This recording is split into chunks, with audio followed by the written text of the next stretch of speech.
Hello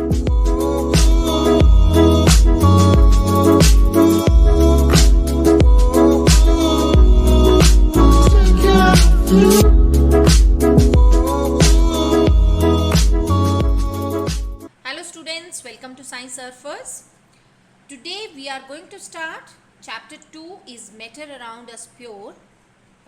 इसके first part में हम लोग प्योर सब्सटेंसेस और मिक्सचर के बारे में पढ़ चुके हैं, right? So in this part we will discuss about 3 important mixtures known as solutions, suspensions and colloidal solution, right?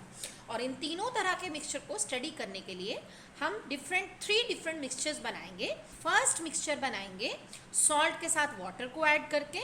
Salt की जगह हम लोग शुगर या कॉपर सल्फेट भी ले सकते हैं. दूसरा मिक्सचर बनाएंगे चॉक पाउडर और वाटर को मिक्स करके, और we can use soil and wheat flour, right? Third we will use some amount of milk mix into water, और मिल्क की जगह हम लोग इंक भी यूज कर सकते हैं, ठीक है? अब ये जो 3 मिक्सचर्स हमारे तैयार होंगे, इनके हम कुछ प्रॉपर्टीज के बारे में डिस्कस करेंगे by doing some of the experiments. सबसे पहला हम देखना चाहेंगे कि हमारे मिक्सचर्स का नेचर क्या है, राइट? नेचर को डिसाइड करने के लिए हमें क्या करना है, we will continuously stir the mixtures, और फिर हम देखेंगे कि क्या हमारे पार्टिकल्स विजिबल हैं या नहीं, राइट? अगर पार्टिकल विजिबल होते हैं तो वो हमारा मिक्सचर होता है हेट्रोजीनियस मिक्सचर, और अगर पार्टिकल यूनिफॉर्मली डिस्ट्रीब्यूट हो जाते हैं, मिक्स हो जाते हैं आपस में, तो वो हमारा बनता है होमोजीनियस मिक्सचर. उसके बाद हम लोग एक बीम ऑफ लाइट को उस मिक्सचर के थ्रू डायरेक्ट करेंगे, ठीक है? और अगर इस बीम ऑफ लाइट का पाथ उस मिक्सचर के थ्रू हमें नज़र आता है, राइट, देन वी से the mixture is showing Tyndall effect, right? Tyndall effect एक ऐसा फिनोमिना है जहाँ पर हमें लाइट का पाथ नज़र आता है by a phenomena that is known as scattering of light. हमारे जो मीडियम के पार्टिकल्स हैं, अगर वो लाइट को स्कैटर करते हैं तो हमें लाइट का पाथ नज़र आता है. अपने एनवायरनमेंट में हम लोग टिंडल इफेक्ट देख सकते हैं, जैसे जब एक फाइन बीम ऑफ लाइट हमारे एक डार्क रूम में एंटर होती है किसी स्मॉल होल से, ठीक है? और इसमें हम लोग जो पार्टिकल ऑफ डस्ट और स्मोक एयर में है, वो लाइट को स्कैटर करते हैं और उसके पाथ को विजिबल बनाते हैं. Similarly when sunlight passes through the canopy of a dense forest, तब भी हमें फॉरेस्ट में क्योंकि मिस्ट है, ठीक है, और मिस्ट में टीनी ड्रॉपलेट्स ऑफ वाटर होती हैं जो लाइट को स्कैटर करती हैं, तो we can see the path of light there, right? So here also we will study कि हमारा कौन सा मिक्सचर लाइट के पाथ को शो कर रहा है और कौन सा नहीं. फिर कुछ टाइम के लिए हम अपने मिक्सचर को अनडिस्टर्ब छोड़ेंगे और देखना चाहेंगे कि क्या हमारे पार्टिकल्स उसमें नीचे सेटल हो जाते हैं या नहीं, राइट? अगर वो सेटल हो जाएंगे तो हम कहेंगे मिक्सचर हमारा अनस्टेबल है. अगर नहीं सेटल होंगे तो हमारा मिक्सचर क्या होगा, स्टेबल, राइट? और उसके बाद हम लोग उसे फिल्टर करके देखेंगे एक फिल्टर पेपर के थ्रू. हम देखेंगे कि क्या हमारे फिल्टर पेपर पर कुछ रेजिड्यू बच रहा है या नहीं, और इससे इस एक्टिविटी से हम लोग पार्टिकल के साइज का भी एस्टिमेट लगा सकते हैं, राइट? नाउ ये जो हमारा सॉल्ट वाटर का मिक्सचर तैयार हुआ है उसका नाम है सॉल्यूशन. और सॉल्यूशन की जो बेसिक प्रॉपर्टीज हमारे सामने आई हैं वो है it is homogeneous in nature, that means the mixture has uniform composition throughout. The particle size is less than 1 nanometer. They are very, very small, right? And they do not show Tyndall effect. That means path of light is not visible through the solution. Then it is stable. When left undisturbed, the particles do not settle down, right? And last, we have the particles cannot be separated by filtration because they are so small that they pass through the filter paper. A solution has two components. Her solution के दो component होते हैं, एक जिसको हम कहते हैं solute और दूसरा solvent, right? Component, अब हमने जो मिक्सचर बनाया वो बनाया सॉल्ट और वाटर से, राइट? तो इसमें सॉल्ट जो है वो है सॉल्यूट क्योंकि ये वो कंपोनेंट है जो डिसॉल्व हो रहा है हमारा सॉल्वेंट में, ये कम क्वांटिटी में प्रेजेंट है, राइट। सो सॉल्यूशन का जो कंपोनेंट कम क्वांटिटी में प्रेजेंट होता है और दूसरे कंपोनेंट में वो डिसॉल्व हो रहा है, उसको हम कहते हैं solute, right. And the other component जैसे वाटर जो ज्यादा क्वांटिटी में प्रेजेंट है और सोल्यूट को अपने में डिसॉल्व कर रहा है, it is able to dissolve the salt, right. So it is known as solvent. So the solution has two component as solute and solvent. हमारे पास डिफरेंट टाइप्स के सॉल्यूशंस है डिपेंडिंग अपॉन कि उनमें सॉल्यूट और सॉल्वेंट कौन सा है, right.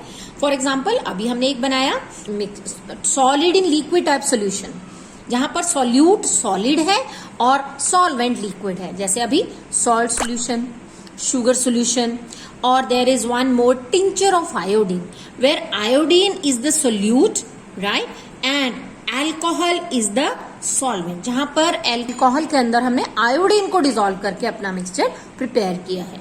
Then we have liquid in liquid type of solution, जहां पे दोनों चीजें हमारी सॉल्यूट और सॉल्वेंट दोनों ही लिक्विड है, जैसे लेमनेड, नींबू पानी में हम लोग नींबू का रस मिक्स कर रहे हैं, right.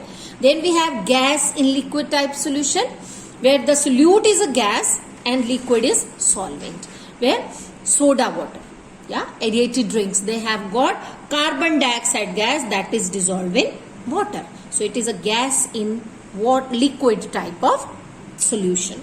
Then we have gas in gas, example air is a mixture of many gases mixed together, right.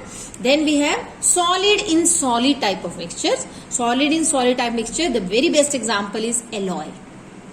It may be a mixture of two or more metals, or it may be metal and non-metal, right. So alloy is an example of solid in solid type of solution.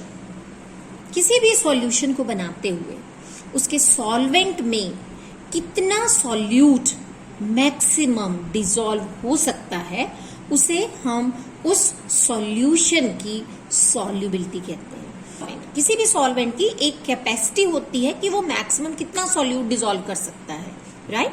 So this is the maximum amount of solute जो किसी भी solution के अंदर हम लोग dissolve कर सकते हैं एट अ पर्टिकुलर टेम्परेचर, उसे हम उस सॉल्यूशन की सॉल्युबिलिटी कहते हैं, right.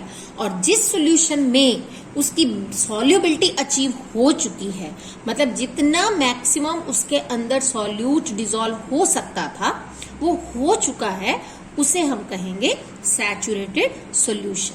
A solution that has dissolved as much solute as it can, जितना वो कर सकता है उतना उसने डिसॉल्व कर लिया है और ज्यादा उसमें नहीं घुल सकता, तो उसको हम बोलेंगे सैचुरेटेड सॉल्यूशन। या इसको हम डिफाइन कर सकते हैं the solution in which no more solute can be dissolve at a particular temperature, because temperature के चेंज होने से सॉल्युबिलिटी चेंज हो जाती है। As the temperature increases the solubility also increases, क्योंकि पार्टिकल्स का जो स्पेसिंग है वो बढ़ जाएगा, पार्टिकल्स के अंदर काइनेटिक एनर्जी बढ़ेगी and they will have more space between them, so that can dissolve more of the solute. इसीलिए हम एट अ पर्टिकुलर टेम्परेचर पर हम स्ट्रेस दे रहे हैं कि बिना उसको टेम्परेचर चेंज किए जितना मैक्सिमम अमाउंट ऑफ सॉल्यूट उसमें डिसॉल्व हो सकता है, उसे हम कहते हैं सैचुरेटेड सॉल्यूशन। और अगर किसी सॉल्यूशन की सॉल्युबिलिटी अचीव नहीं हुई है तो उसे हम कहेंगे अनसैचुरेटेड सॉल्यूशन, मतलब उसमें अभी कैपेसिटी है कि हम और सॉल्यूट डिसॉल्व कर सकते हैं। If amount of solute contained in a solution is less than the saturation level, मतलब अभी तक उसका saturation level नहीं आया है और हम चाहें तो और solute particle उसमें dissolve कर सकते हैं, right? किसी भी solution के अंदर उसका जो amount of solute present है उसको हम represent करते हैं in terms of concentration of the solution. The amount of solute present in a given amount of solution. Right. So किसी भी सॉल्यूशन की कंसंट्रेशन जो है उसको निकालने का, उसको एक्सप्रेस करने के हमारे पास डिफरेंट वेज हैं। The first one we have mass by mass percentage, where we divide the mass of solute and by the mass of solution multiply by 100, right? Or mass by volume. We divide the mass of solute by the volume of the solution into 100, right? And then we have volume by volume percentage, where volume of the solute, मतलब अगर liquid in liquid type के mixtures हैं तो वहां पर हमारे पास volume of solute divide by volume of solution into 100. और ये ध्यान रखना है कि सोल्यूशन की जब हम बात कर रहे हैं तो सोल्यूशन का मतलब होगा यहां पर हमें दोनों के वॉल्यूम को ऐड करना पड़ेगा. It will be volume of solute plus volume of solvent, right? अब जो नेक्स्ट मिक्सचर हमारा बना था वो बना है चॉक पाउडर या सॉइल को वाटर में डिसॉल्व करके, राइट? सो ये जो मिक्सचर हमारा प्रिपेयर हुआ है इसका नाम है सस्पेंशन. अब इसमें क्या ऑब्जर्वेशन हुई है हमारी? पहला है इट इज हेट्रोजीनस. अगर हम सैंड को या चॉक पाउडर को सॉइल को वाटर में मिक्स करते हैं तो हम देखते हैं कि वो डिसॉल्व नहीं होते हैं. पार्टिकल्स जो हैं दे do not dissolve completely. That means the composition is non uniform, right? तो जिस मिक्सचर की कॉम्पोजिशन नॉन यूनिफॉर्म होती है उसे हम कहते हैं हेट्रोजीनस मिक्सचर. इस मिक्सचर में जो पार्टिकल साइज है वो हमारा लार्ज है, right? It is more than 100 nanometres. अगर हम उसमें बीम ऑफ लाइट को डायरेक्ट करेंगे तो हम देखेंगे कि that shows the Tyndall effect. उसमें टिंडल इफेक्ट शो होगा. दैट मीन्स जो सस्पेंशंस हैं they show the path of light, right? और अगर हम मिक्सचर को कुछ देर के लिए अनडिस्टर्ब छोड़ दें तो हम देखेंगे कि हमारा चॉक पाउडर या sand particle will settle down. That means our mixture is unstable. तो सस्पेंशन जो होते हैं वो अनस्टेबल होते हैं. थोड़े टाइम के बाद कंपोनेंट अपनी डिफरेंट बाउंड्रीज में सेटल हो जाते हैं, ठीक है? और बिकॉज पार्टिकल साइज इतना लार्ज साइज है कि हम इनको आराम से फिल्टर करके सेपरेट कर सकते हैं, right? So if we filter the mixture, we will see that the residue is left over the filter paper. Sand, chalk powder, filter paper के ऊपर ही रह जाएगा because the particle size is too large to pass through that filter paper. अब जो हमारा third mixture बना है वो बना था मिल्क को वाटर में डिसॉल्व करके, ठीक है? तो ये जो हमारा मिक्सचर तैयार हुआ है इसका नाम है कोलॉइड्स या कोलॉइडल सॉल्यूशन, ठीक है? अगर हम इसका नेचर देखेंगे तो वो हमें होमोजीनियस लगेगा. अगर हम मिल्क को पानी में डालते हैं, इंक को पानी में डालेंगे तो हमें ऐसा लगेगा कि पार्टिकल जो है यूनिफॉर्मली डिस्ट्रीब्यूट हो गए हैं, but actually particles they do not distribute evenly, right? They keep suspending in the mixture. तो हमारा मिक्सचर एक्चुअली में हेट्रोजीनस है but it appears to be homogeneous. You can write. अब पार्टिकल साइज इतना भी स्मॉल नहीं था कि वो होमोजीनियसली मिक्स हो जाता और इतना भी लार्ज नहीं है कि उसको हम नेकेड आई से देख पाए, because the particle size is between 1 to 100 nanometre, right? Then colloidal solutions show best Tyndall effect because they scatter the light. वो लाइट को स्कैटर करते हैं. उसके पार्टिकल्स का साइज इतना है कि लाइट उनसे टकरा के बिखर जाती है और इसी वजह से हमें उनका पाथ भी विजिबल होता है, ठीक है? सो हमारी लाइट का पाथ जो विजिबल करते हैं वो बेस्ट है colloidal solution, hmm, right? Then the colloids are stable. अगर हम उनको अनडिस्टर्ब छोड़ दें तो बिल्कुल भी हमारे पार्टिकल जो हैं कभी सेटल नहीं होंगे because they will keep suspending in the mixture, so they are stable. Then और इन मिक्सचर्स को हम लोग फिल्ट्रेशन से सेपरेट नहीं कर सकते. हमें कुछ स्पेशल टेक्निक्स को यूज करना पड़ता है, जैसे सेंट्रीफ्यूगेशन. जैसे हम लोग मिल्क से क्रीम को सेपरेट कर सकते हैं bye rotating the mixture at high speed. अब जैसे हमने सॉल्यूशन के कंपोनेंट्स की बात की थी, वैसे ही कोलॉइडल सॉल्यूशन के भी दो कंपोनेंट्स होते हैं.